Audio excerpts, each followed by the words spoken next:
हमने धारावाही लूप पर बलयुग्म आघूर्ण तथा चल कुंडल धारामापी चैप्टर को देखा है। ये चैप्टर समाप्त हो चुका है। आज हम इसी चैप्टर से कुछ न्यूमेरिकल क्वेश्चन को लेकर के आए हैं जो आपके यूपी बोर्ड की परीक्षाओं में पूछे गए हैं। तो मुझे उम्मीद है कि निश्चित रूप से आप लोगों को इस वीडियो क्लिप से लाभ होगा। तो आइए देखते हैं पहला क्वेश्चन है 100 फेरों वाली तथा 15 सेंटीमीटर × 10 सेंटीमीटर क्षेत्रफल की एक कुंडली 1 वेबर प्रति मीटर स्क्वायर के चुंबकीय क्षेत्र में रखी गई है।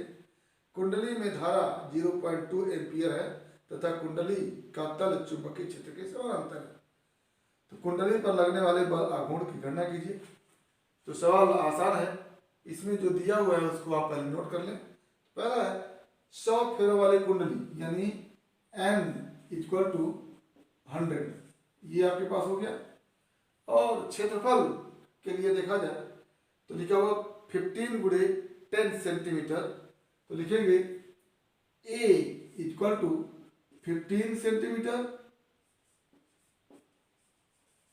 Into 10 centimetre. तो इसको आप चूंकि MKS पद्धति में आपको लिखना है, इसको लिखेंगे A = 15 × 10 × 10⁻⁴ मीटर स्क्वायर। ये आंकड़े वही रहेंगे, केवल आपको 10⁻² से यहाँ गुणा करेंगे और 10⁻² से यहाँ गुणा करेंगे तो हो जाएगा 10⁻⁴। और आगे B = 1.5 sorry B = 1 × 0.0 B = 1.0 weber प्रति मीटर स्क्वायर, वेबर प्रति मीटर स्क्वायर। और आगे आपके पास है धारा I = 0.2 एम्पियर, ये आपको दिया गया है। तो सवाल एक बार फिर से सुन लें। 100 फेरों वाली तथा 15 × 10 सेंटीमीटर क्षेत्रफल की एक कुंडली 1.0 वेबर प्रति मीटर स्क्वायर के चुंबकीय क्षेत्र में रखी गई है। कुंडली में धारा 0.2 एम्पियर है तथा कुंडली का तल चुंबकीय क्षेत्र के समानांतर है। कुंडली पर लगने वाले बल आघूर्ण की गणना कीजिए। तो कुंडली का तल चुंबकीय क्षेत्र के समानांतर है, इसका आशय यह है कि कुंडली पर खींचा गया लंब चुंबकीय क्षेत्र के लंबवत होगा। तो इसमें आपको यही ध्यान देने वाली बात है कि चूंकि कुंडली का तल चुंबकीय क्षेत्र के समानांतर है तो कुंडली के तल पर खींचा गया लंब चुंबकीय क्षेत्र के लंबवत होगा। तो यहाँ पर थीटा जो कुंडली के तल पर खींचा गया लंब और चुंबकीय क्षेत्र की दिशा के बीच का कोण होता है तो वो आपके पास 90 होगा। ये हमारा आंकड़ा दिया हुआ है और आपसे पूछा है बलयुग्म का आघूर्ण ज्ञात कीजिए। तो बलयुग्म का आघूर्ण आप जानते हैं टाउ = NIAB sin थीटा होता है। ये N आप कैपिटल लिख देते हैं, NIAB sin थीटा। तो आपको सब कुछ दिया हुआ है, N का मान 100 दिया हुआ है, I का मान 0.2 दिया हुआ है, A का मान 15 × 10 × 10⁻⁴ है और B का मान 1 तथा sin थीटा का मान sin 90 है। तो यहां से आपका आ जाएगा टाउ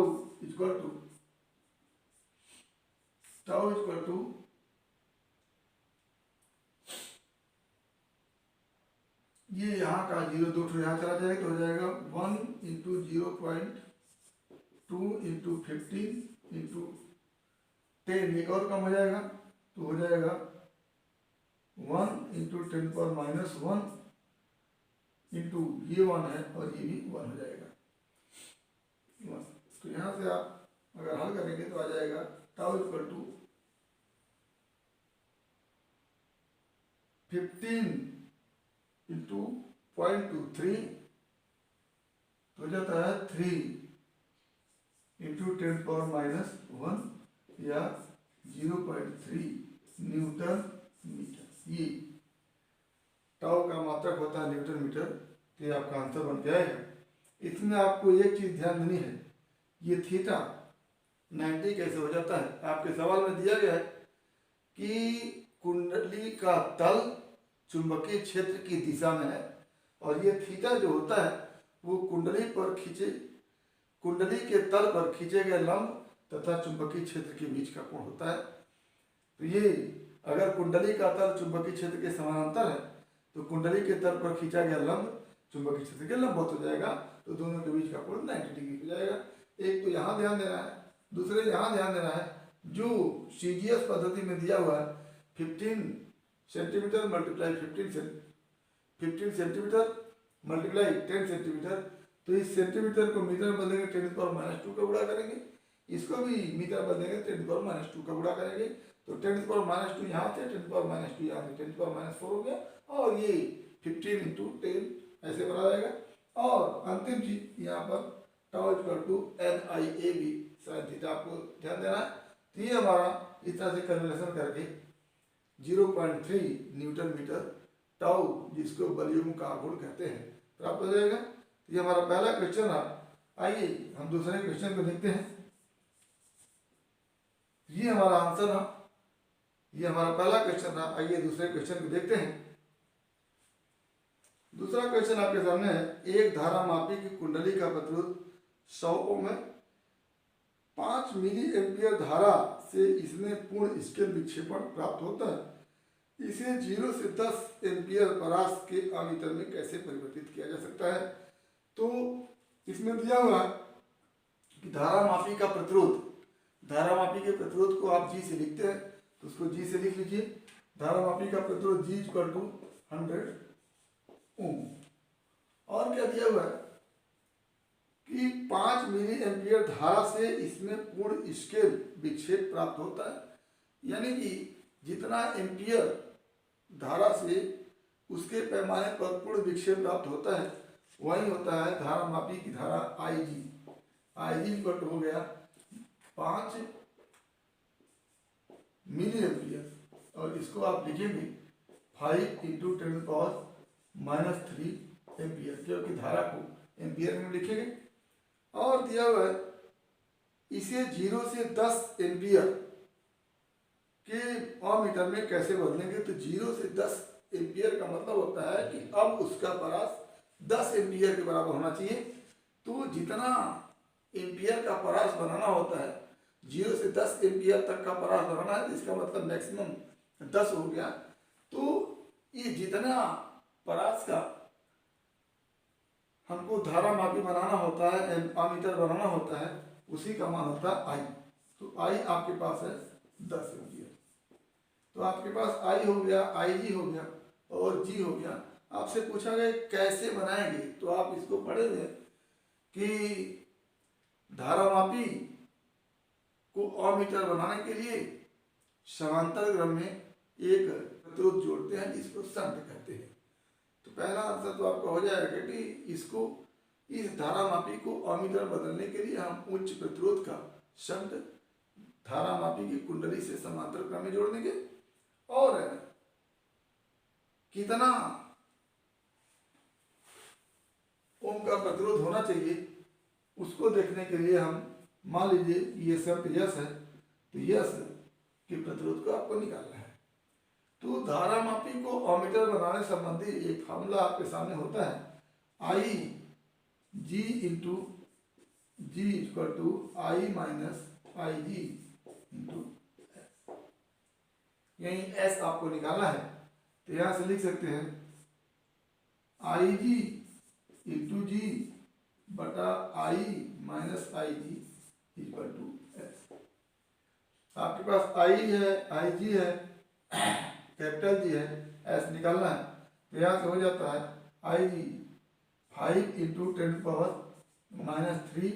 × G 100 अपॉन I ये 10 एम्पियर माइनस IG 5 × 10⁻³ I × क्या हो गया, ये इतना आपको करना है। तो यहाँ से इम्प्लाई दैट S = आ जाएगा 5 × 10⁻³ × 100 इंटू 100 अपॉन 10 माइनस 5 अपॉन 1000। यहां से आप इसको हल करेंगे तो आ जाता है 5 इंटू 10⁻⁻1। ये 2 जीरो यहाँ से कम हो जाएंगे तो यहाँ पर हो जाएगा आपके पास 10,000 माइनस 5 अपॉन 1000।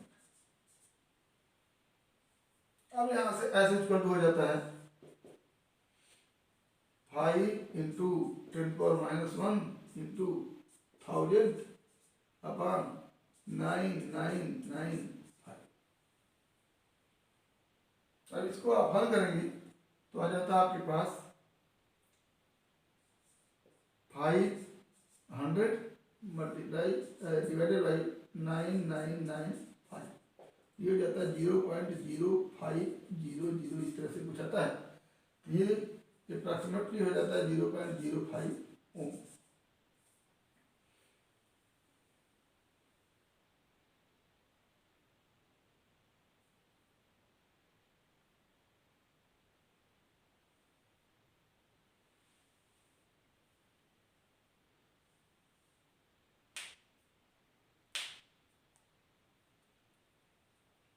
तो आपके सवाल में धारा मापी का प्रतिरोध G = 100 ओम दिया हुआ है। IG धारा मापी जितने धारा के कारण पूर्णतः विक्षेपित हो जाती है उसी को IG कहते हैं। तो IG 5 मिली एम्पियर है। चूंकि ये मिली एम्पियर में है तो इसको एम्पियर बदलने के लिए 5 इंटू 10⁻³ से इसको 10⁻³ से गुणा करके एम्पियर कर लेते हैं। I 10 एम्पियर जितना परास कि अमीटर में बदलना होता है उसी का मान आई होता है। और कहा जा गया है कि धारा मापी को अमीटर के रूप में कैसे बदलेंगे, तो उसके लिए आप अत्यंत निम्न प्रतिरोध का एक शंट लगाते हैं समांतर क्रम में, तो उसी शंट का प्रतिरोध हम एस के रूप में लिखते हैं। धारा मापी को अमीटर बनाने के लिए ये फॉर्मूला बना होता है IG into G equal to I minus I G into S. यहाँ से आपका यस का मान आ जाएगा आई जी इंटू जी बटा आई माइनस आई। आपके पास आई जी का मान मालूम है, आई का मान मालूम है और कैपिटल जी का मान मालूम है। इसको आप रखेंगे और रख करके आप हल करेंगे तो आपके पास एस का मान आ जाता है 0.05 ओम। ये 0.05 ओम का शब्द जो है धारा मापी के कुंडली के साथ समांतर क्रम में जोड़ देते हैं। ये आपका दूसरा सवाल हुआ। अगला सवाल आपके सामने है 2 सेंटीमीटर लंबी भुजा की एक वर्गाकार कुंडली में 10 एम्पियर की धारा प्रवाहित हो रही, इसका चुंबकीय आघूर्ण ज्ञात कीजिए। तो आपके सामने है 2 सेंटीमीटर भुजा की एक वर्गाकार कुंडली। तो ये कुंडली है 2 सेंटीमीटर भुजा की है और इसमें 10 एम्पियर की धारा प्रवाहित की जा रही है।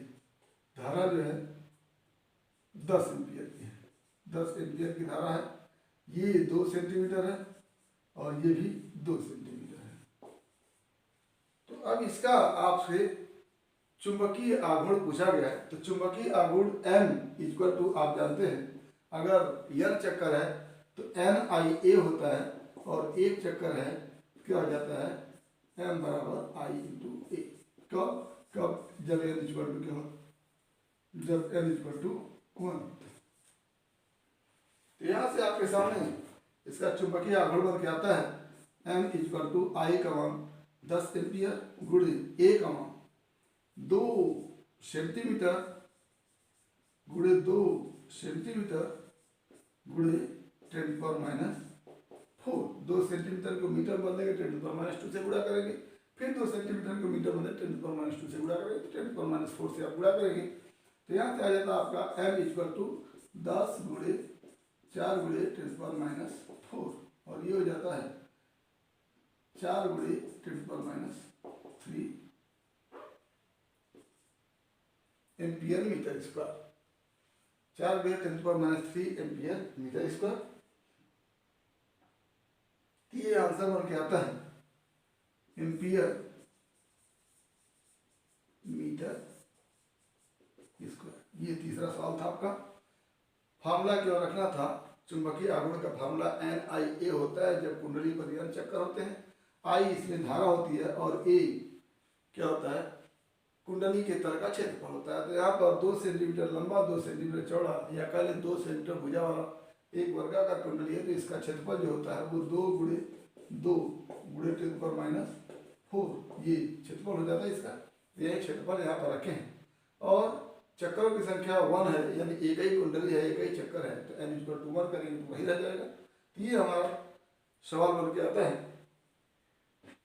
अगला सवाल हमारे पास है कि 3.5 सेमी त्रिज्या की वृत्ताकार कुंडली में 10 एम्पीयर की धारा प्रवाहित हो रही है, इसका चुंबकीय आघूर्ण ज्ञात कीजिए। तो सवाल एकदम वही है, केवल यहाँ पर वृत्ताकार कुंडली है जिसकी त्रिज्या 3.5 सेंटीमीटर है। तो वृत्ताकार कुंडली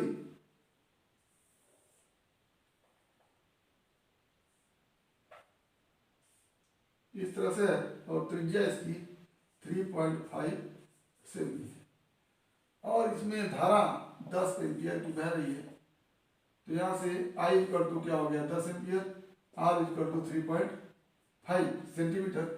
तो यहाँ से R का मान आप लिखेंगे 3.5 सेंटीमीटर बराबर हो जाता है 3.5 × 10⁻² मीटर, ये R हो गया।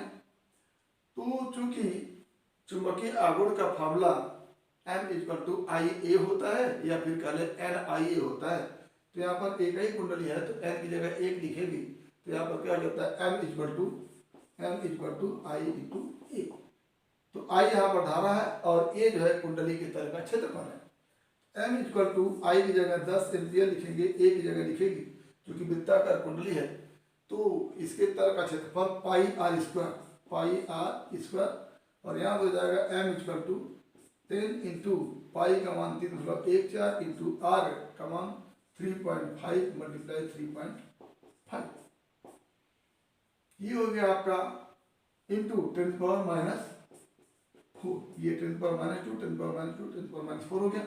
यहाँ से M = आप हल करेंगे तो ये आ जाता है 3.1514 × 3.5 × 3.5 × 10 × 10⁻⁴। ये आपका सवाल बन के आता है और इसको आप गुणा करेंगे, ये बन के आता है 3.85 गुणे 10⁻² क्या एम्पियर मीटर स्क्वायर, ये आंसर बन जाता है। ये हमारा चौथा सवाल था। आइए पांचवा सवाल देखते हैं। पांचवा सवाल है, एक वृत्ताकार कुंडली में 200 फेरे हैं तथा उसकी त्रिज्या 0.2 मीटर है। इसमें 0.2 एम्पीयर की धारा प्रवाहित की जाती है। इस कुंडली के तल को 1.5 वेबर प्रति मीटर स्क्वायर के एक समान चुंबकीय क्षेत्र के लंबवत रखा गया है। इस कुंडली को अपने अक्ष के परितः 180 डिग्री तक घुमाने में कितना कार्य करना पड़ेगा। तो पहले तो आपके पास वृत्ताकार कुंडली है जिसमें 100 फेरे हैं, तो n = आप लिख सकते हैं 100 और इसकी त्रिज्या R = 0.02 मीटर है और इसमें 0.2 एम्पीयर की धारा बह रही है, तो I = 0.2 एम्पीयर की धारा बह रही है और यह 1.5 B = 1.5 वेबर प्रति मीटर स्क्वायर के एक समान चुंबकीय क्षेत्र में है। अब यहाँ पर इस कुंडली को अपने अक्ष के परितः 180 डिग्री घुमाने में कितना कार्य करना पड़ेगा। तो यदि कुंडली का तल क्षेत्र के लंबवत होता है तो ऐसी स्थिति में जो इसकी स्थितिज ऊर्जा होती है -mv होती है और 180 डिग्री घुमा देने के बाद उसकी ऊर्जा +mv हो जाती है। जिस स्थिति में कुंडली है उस स्थिति में या कह लें कि यदि कुंडली का तल क्षेत्र के लंबवत है तो उसकी स्थितिज ऊर्जा -mv होती है और 180 डिग्री घुमा दिया जाता है तो उसकी ऊर्जा प्लस एम बी हो जाती है। तो यहाँ पर किया गया कार्य जो होता है वो कुंडली की स्थितिज ऊर्जा में परिवर्तन के बराबर होता है। तो कुंडली की प्रारंभिक स्थितिज ऊर्जा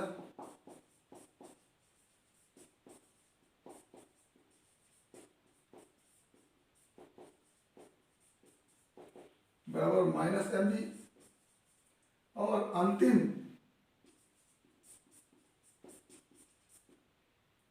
स्थितिज ऊर्जा बराबर प्लस एम बी, ये होता है।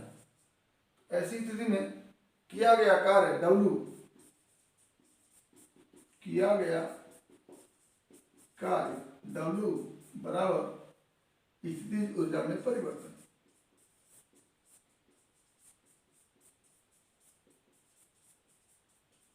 स्थितिज ऊर्जा में परिवर्तन, और ये हो जाता है अंतिम स्थितिज ऊर्जा, अंतिम स्थितिज ऊर्जा माइनस प्रारंभिक स्थितिज ऊर्जा, ये हो जाता है plus M B minus M B, और ये बन के आता है ट्वाइस एम बी। और m इक्वल टू जानते हैं आप, सिंस क्या लिखेंगे, since m equal to N I A, therefore w equal to क्या हो जाएगा, twice M B equal to twice N I A B, तो याद हो जाता है 2 गुणे n का मान 100 गुणे i का मान 0.2 गुणे a का मान पाई r स्क्वायर गुणे b का मान 1.5, और इसको जब आप करेंगे तो twice into 100 into 0.2 into 3.14 into r 0.02 का स्क्वायर इंटू 1.5, और ये हो क्या आता है 2 into 100 into 0.2 into 3.14 into 0.0004 into 1.5, और इसको जब मल्टीप्लाई करते हैं तो आपका आता है 0.1507, आता है 0.1507 जूल, ये आंसर बन के आता है। यहाँ पर आपको एक चीज देखना है कि कुंडली का तल जब चुंबकीय क्षेत्र के लंबवत होता है तब स्थितिज ऊर्जा जो होती है, कुंडली का तल जब चुंबकीय क्षेत्र के लंबवत होता है तो स्थितिज ऊर्जा माइनस एम बी होती है, और 180 डिग्री घुमा देने के बाद अंतिम स्थितिज ऊर्जा जो होती है वो प्लस एम बी होती है, और किया गया कार्य W जो होता है वो स्थितिज ऊर्जा में परिवर्तन के बराबर होता है। यानी अंतिम स्थितिज ऊर्जा में से प्रारंभिक स्थितिज ऊर्जा क्या करेंगे आप, माइनस कर देंगे, तो जो बन के आएगा ट्वाइस एम बी बन के आएगा, और m का मान एन आई ए होता है, तो यहाँ से हो जाता है W equal to twice M B या twice N I A B. आपके पास n का मान मालूम है, i का मान मालूम है, a का मान पाई आर स्क्वायर के हिसाब से निकालेंगे, और b का मान 1.5 है, तो इसको हल करेंगे तो आपका आता है 0.1507 जूल, क्योंकि किया गया कार्य है तो उसका मतलब जूल लिखेंगे आप। अगला सवाल आपके पास है कि 0.5 एंगस्ट्रॉम त्रिज्या के एक वृत्तीय कक्ष में हाइड्रोजन परमाणु का एक इलेक्ट्रॉन 10⁻17 चक्कर प्रति सेकंड लगाता है। वृत्तीय कक्ष के केंद्र पर उत्पन्न चुंबकीय क्षेत्र तथा द्विध्रुव आघूर्ण की गणना कीजिए। तो आपसे पूछा जा रहा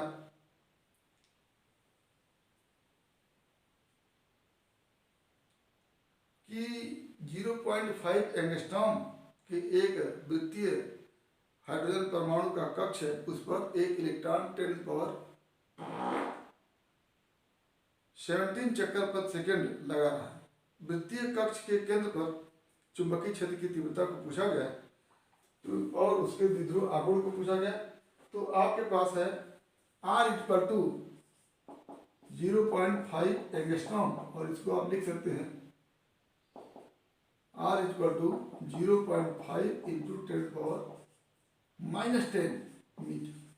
ये R इक्वल टू हो गया आपके पास। और कितना चक्कर लगा रहा है, चक्करों की संख्या लिखेंगे, चक्करों की संख्या, इसको आप n लिखेंगे इक्वल टू 10⁻70। तो आप यहां से निकाल सकते हैं धारा I equal to n into ई।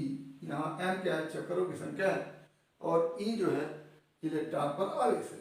तो I इक्वल टू आपके पास बन जाएगा 10⁻17 गुणे E 1.6 गुणे 10⁻90। ये हो जाता है 1.6 गुणे 10⁻2 एम्पियर धारा हो गया। अब आपको निकालना है B, तो B इक्वल टू लिखते हैं, क्योंकि वृत्ताकार कक्ष में इलेक्ट्रॉन जब घूमता है ये एक धारावाही लूप बना देता है, जिसमें धारा का मान ये I इक्वल टू इतना आ गया 1.6 गुणे 10⁻2 एंगस्ट्रॉम। तो B इक्वल टू लिखते हैं μ0/2 इंटू I अपॉन R, और ये मान क्या आता है, μ0 का मान आता है 4 पाई इंटू 10⁻⁻7 इंटू 2, सॉरी μ0 का मान 4 pi into 10⁻7 upon 2 into I 1.6 गुणे 10⁻2 बाई R। R का मान आता है 0.5 इंटू 10⁻10। तो यहाँ से मान क्या आता है 4 इंटू 3.14 इंटू 10⁻7 इंटू 1.6 इंटू 10⁻2, और ये ऊपर जाएगा तो क्या हो जाएगा 10⁻10 अपॉन 0.5 इंटू 2 का मतलब हो गया 2 इंटू 0.5, और ये दोनों मिलके 1 हो गया। और यहां से मन क्या आता है हमारा 6.4 इंटू 3.14 इंटू 7 2 9 1 10 10, और ये हमारा आंसर बन के आता है B इक्वल टू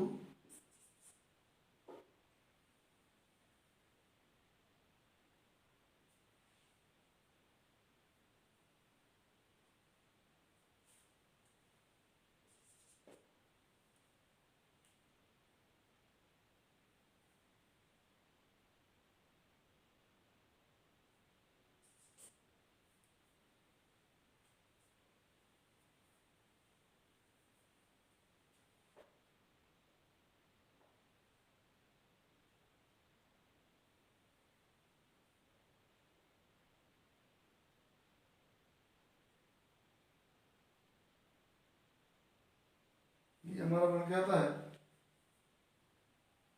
200.95 वेबर प्रति मीटर स्क्वायर। ये आंसर बन के आता है। आगे आपसे पूछा जाए द्विध्रुव आघूर्ण। द्विध्रुव आघूर्ण जो होता है m इक्वल टू होता है I इंटू ए। I का मान 1.6 गुणे 10⁻⁻2 इंटू ए का मान 3.14 into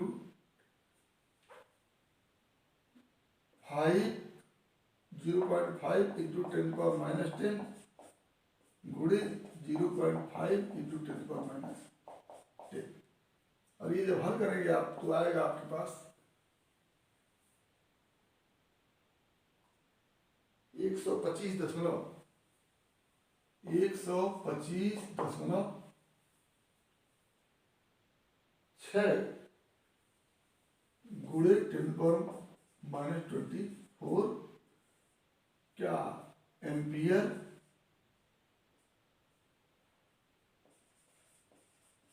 metre square. Ampere metre square ये आंसर बन के आता है।